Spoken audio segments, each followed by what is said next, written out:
Okay, hello everyone. So, this is just to kind of go over options regarding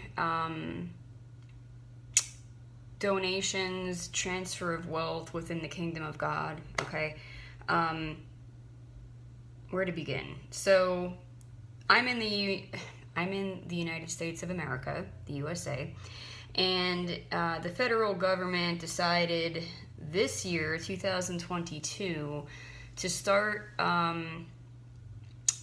tracking and tracing pretty much every penny sent, including through the digital apps and so forth. And early on this year, I shared on here, both on the community page and via video, that the Lord had told me that He was instructing me to delete, get rid of, close out my PayPal account before the end of this year, 2022, so that starting in 2023, I wouldn't be liable to have to pay any taxes on any donations. Now, as of recently, in the past, month or two, PayPal, which by the way, PayPal also owns and runs Venmo, okay? PayPal decided to make some announcement about how they would start charging people, what was it, $2,500 if they didn't like what they said on the internet in terms of their viewpoints, whether they were, whether they had conservative, Republican viewpoints or whatever, all this left, right, blue, red, woke, non-woke nonsense going on. And so that caused a lot of people to decide to close out their PayPal and Venmo accounts. Now, mine is still open. The last time I discussed this with the Lord, I believe He told me to shut it down, to close it out on a specific date, which I think is pretty much like the last week of the year. So I'll have it for several more weeks, but I am going to be closing it out. Well, today a subscriber of mine emailed me and informed me that when they went to try to send me a donation through PayPal, and they are in Europe, I forget what country they're in, but they're in Europe, that it wouldn't allow them to send the money. Now, I don't know if this was just some random glitch, or if there's some kind of new rule being implemented or whatever. And so I decided to go and do a little research today. Now, back in, I think it was May, someone had contacted me and they wanted to send me a donation through Walmart, which I learned is really being powered by RIA, R-I-A. And so I just went to Walmart today and I picked the brain of one of the staff members there to educate me about RIA and these money transfers and all this and that. And so I just wanted to kind of go over some options to educate you as to what is feasible and what is not in terms of sending and receiving donations in the kingdom of God. Okay, so I'm going to start with the options here in the US because that's where I am. Okay, in the United States of America, the best and easiest option is Zelle, Z-E-L-L-E, okay? Zelle, unfortunately, is only for people in the United States of America, people whose bank accounts are in the USA. So that is a hindrance if you're trying to go international. But there's no fees. It is not, what's the word? It is not subject to being taxed like PayPal and business Cash App accounts and things like that. So the new tax law does not apply to Zelle.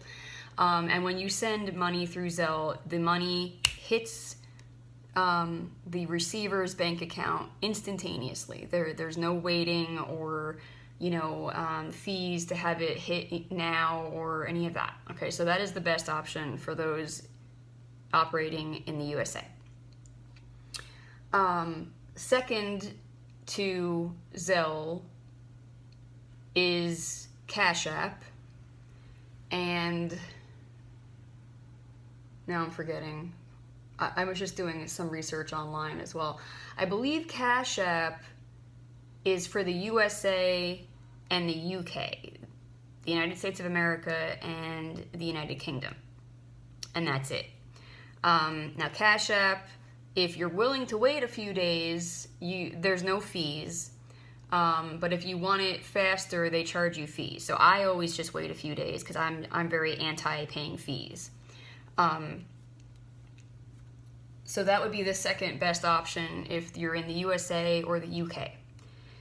Now, outside of the USA and the UK, there really isn't great options to my knowledge. Now, if I'm wrong, please do educate me. But, so of course you got, stuff like Western Union and MoneyGram and things like that. And what's interesting is the lady at Walmart that I was speaking to today, she said they always, well not always, but they have a lot of problems with Western Union transactions. And what's funny is I actually worked at Western Union through a staffing agency back in 2019.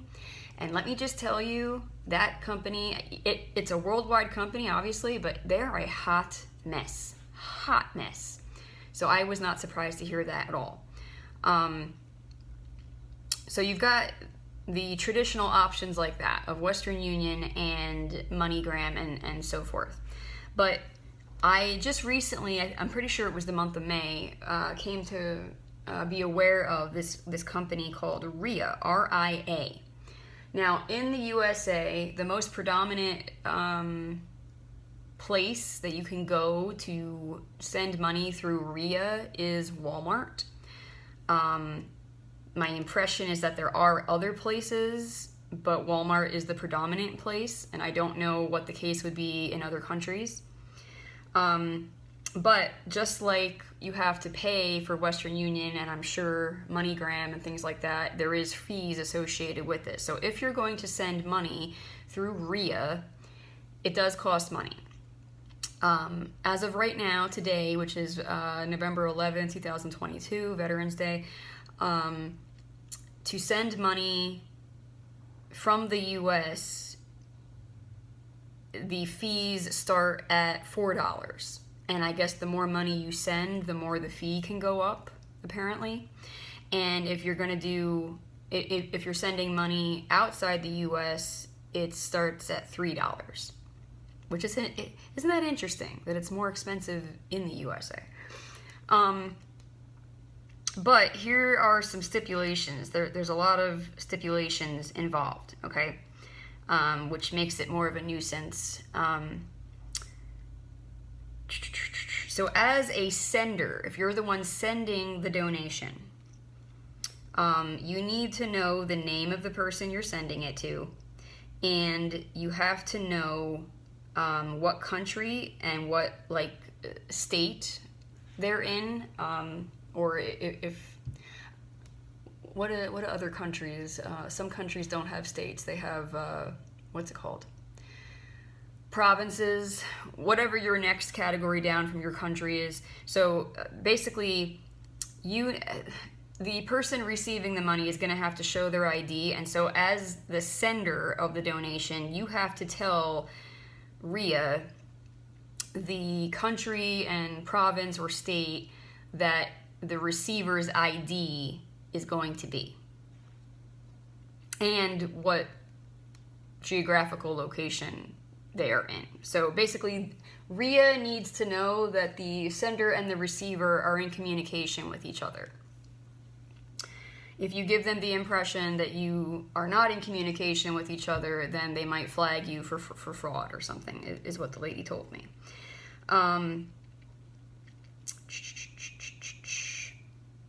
Now, yes, they have an app. I'm going to get to that in a second, but pretty much how this works is you walk in person and you give cash, and then the other person can pick it up wherever. Now, what she told me is that the sender and the receiver cannot pick up the cash, cannot both send and receive the cash at the same exact location or branch.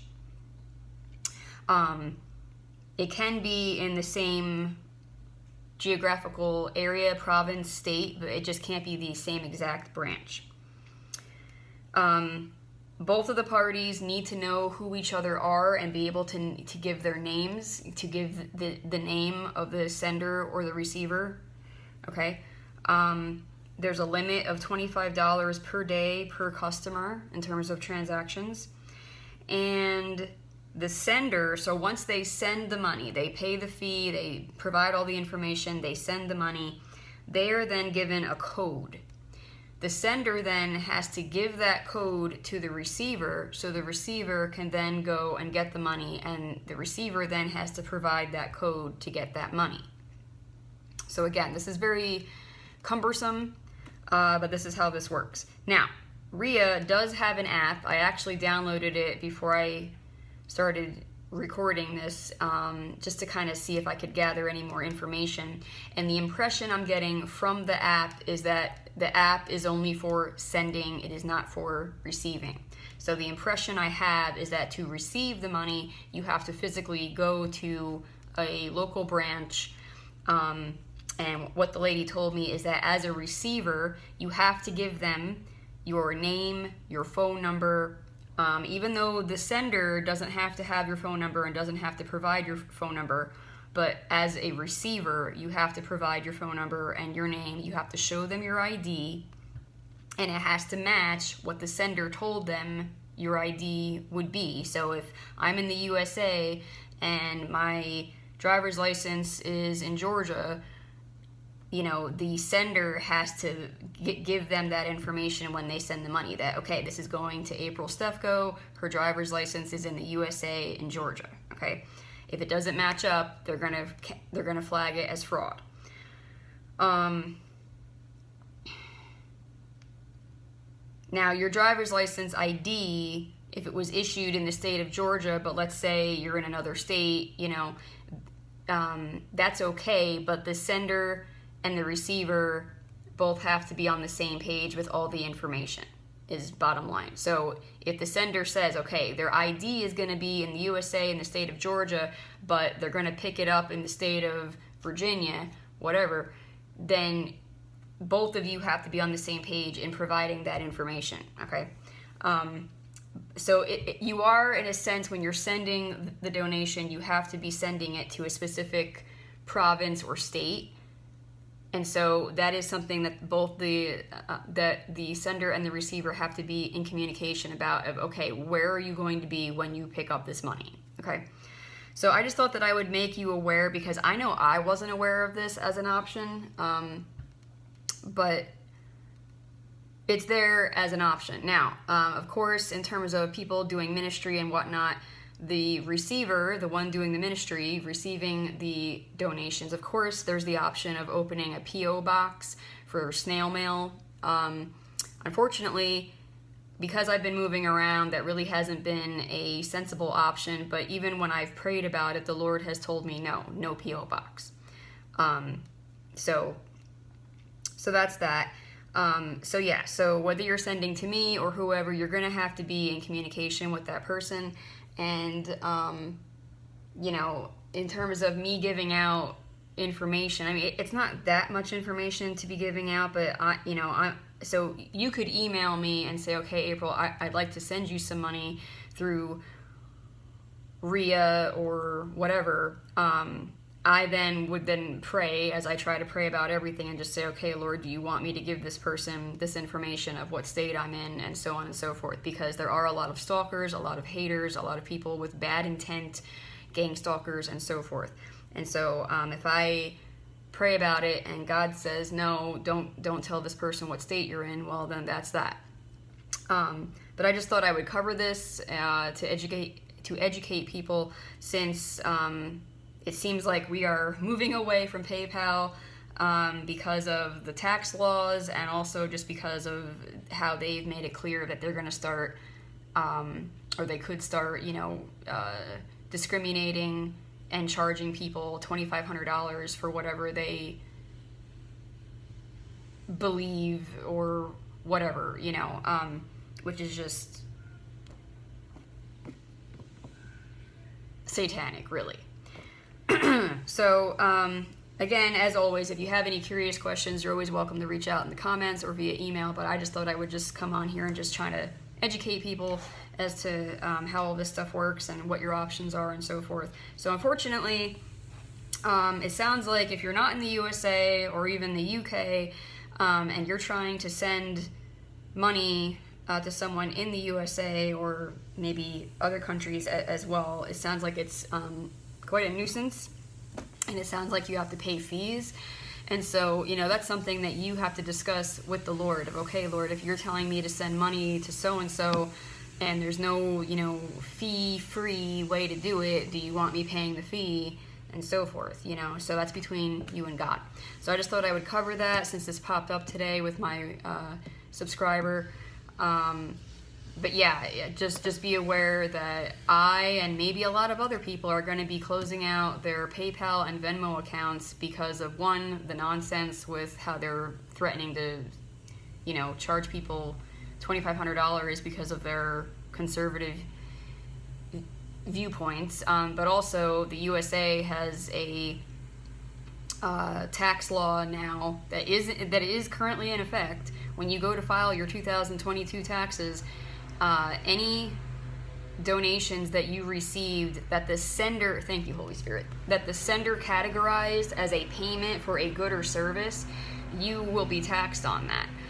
And so this is also just a reminder that if you're going to be sending donations through PayPal or Venmo, make sure that you are categorizing it as a gift, as like friends and family gift, as opposed to instead of a payment for a good or service, because the receiver has to pay taxes on that in the USA.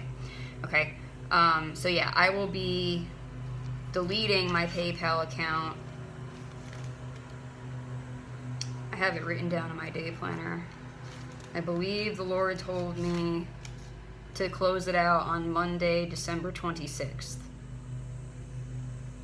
But I'm going to keep praying about that, and if he tells me to close it sooner, then that's what I'm going to do. Because he wants me to enter into 2023 and go through the rest of my time here on this earth without having to be at risk for paying taxes on donations, okay?